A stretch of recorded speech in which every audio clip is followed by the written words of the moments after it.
우리가 중요한 건 지금이지 현재의 가족들이 배우자가 그렇게 고통스러워하고 힘들고 호소하고 있는데 미래의 행복을 위해서 지금 그런 걸 무시하는 거는 이혼이 되고도 남는다. 제가 이렇게 얘기를 하거든요.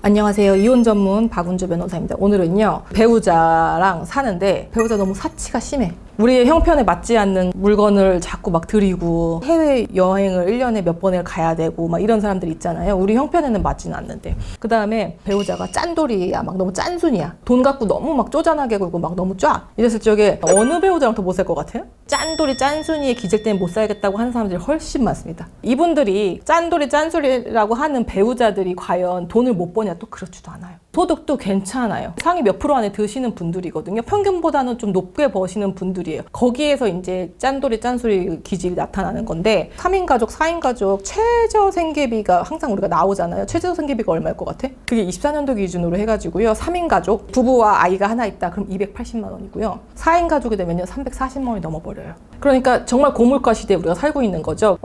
보통 이제 나 못 살겠어요 변호사님 하고 오시는 분들이요. 얼마 받을 것 같아 생활비로? 4인 가족으로 정말로 50만 원, 100만 원을 받으세요. 정말로 요즘 시대에 굉장히 너무너무 심각한 정도의 생활비를 주는 거죠. 그걸로 생활을 하래. 그러면 이제 여러 가지 이제 어떤 부작용들이 발생을 하죠. 이거는 제가 추후에 말씀드릴 거고, 이 돈적으로 쪼는 거랑 돈 말고 또 뭐가 있을까? 우리 생활을 하니까 항상 나오는 전기세, 물세 이거 진짜 심각합니다. 이거 진짜 요즘에도 일어나는 일이에요. 정말로 전기세, 물세. 뭐 옛날에 우리 진짜로 연탄 떼던 시절의 얘기가 아직도 일어나고 있는데 진짜로요. 우리 의뢰인 중에서 실제로 되게 이분은 돈을 잘 버는 분이었거든요. 근데 부인이 너무 짠돌인 거야. 본인이 돈을 잘 버는데 부인이 너무 짠돌이야. 부인이 다 이제 경제 관리를 하고 있었거든요. 그래서 그 돈이 많음에도 불구하고 에어컨을 못 켜게 하시는 거예요. 그 너무 더우면은 밤에 자다가 진짜로요. 밤에 자다가 일어나셔가지고요. 욕조에다가 얼음을 타던데. 그래서 들어갔다가 몸을 식힌 다음에 한두 시간 자다가 다시 뜨거워지면은 다시 얼음물로 해가지고 그런 생활을 몇십 년 동안 반복을 하셨다는 거예요. 결국에 뭐 이혼을 하셨죠, 당연히. 정말입니다, 이거는 진짜로. 요즘에도 일어나고 있고, 그분들이요, 그 짠돌이 짠순이라고 하는 분들이요, 사실은 나쁜 분들이 아니에요. 그분들이 할 말이 많은 게, 내가 이렇게 아끼고 근검절약해야 우리가 향후에 노후의 자금을 마련할 수 있다. 혹은 내가 우리 아이들의 유학 자금을 마련할 수 있다. 우리 아이들의 결혼 자금을 마련할 수 있다. 이거를 알뜰살뜰 모아야 되기 때문에 지금은 절약해야 된다. 이 논리거든요. 너무 좋은 생각이기도 하죠. 그렇죠? 예. 그분들은 자기가 뭘 잘못했다는지 모르겠다는 거예요. 그래서 이해가 된다. 이해가 되는데 다만 지금 그 장래라는 것이 현재의 평안을 해치면 안 된다.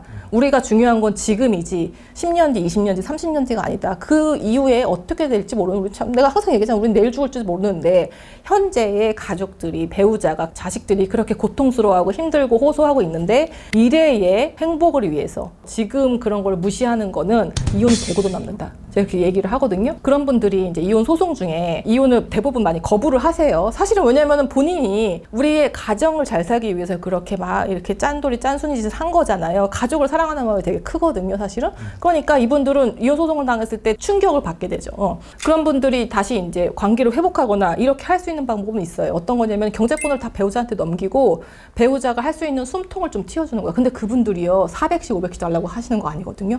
100만 원만 더 줘, 이거예요. 배우자분들도요, 이미 절약이나 검소가 체득화된 분이에요. 이미 다 이 사람하고 몇 년 동안 살았기 때문에 저 사람이 어떤 성향이고 하니까 변호사님 내가 바라는 거는 50만 원만 더 주는 거, 100만 원만 더 주는 거, 이거거든요. 그런 것들을 우리가 얘기를 했을 때 배우자가 오케이 알았어, 내가 여태까지 잘못 생각했던 것 같다라고 해서 그렇게 뭐 경제권을 넘겨주거나 아니면 생활비 부분이나 아니면 관리비나 뭐 이런 거, 에어컨 좀 빵빵하게 틀어준다거나 난방을 조금 23도로 해준다거나 이런 내용들을 약속을 받으면요, 소취하고 굉장히 많이 돼요. 근데 여전히 아니신 분들이 있어요. 여전히. 그때도 이제 돈이 아까운 거야. 100만 원 주다가 당장 200만 원 줘야 되니까 당장 싫은 거야. 그래서 이 핑계, 저 핑계 대면서 안 주시거든요. 이혼 소송에서도 똑같이 변하지 않는 모습을 보이면은 배우자는 완전히 절망을 하고 이혼 수순으로 가게 돼 있어요. 왜냐면 여러분, 처음에는 싸워봐. 근데 안 되는 걸 알아, 저 사람. 그러면 더 이상 요청을 안 해요. 그럼 요청을 안 하면 상대방은요, 충분하구나 이렇게 오해를 하는 거고요. 이 사람은 안 먹히니까 그 돈 같은 거를 다른 데서 이렇게 신용카드 대출을 받거나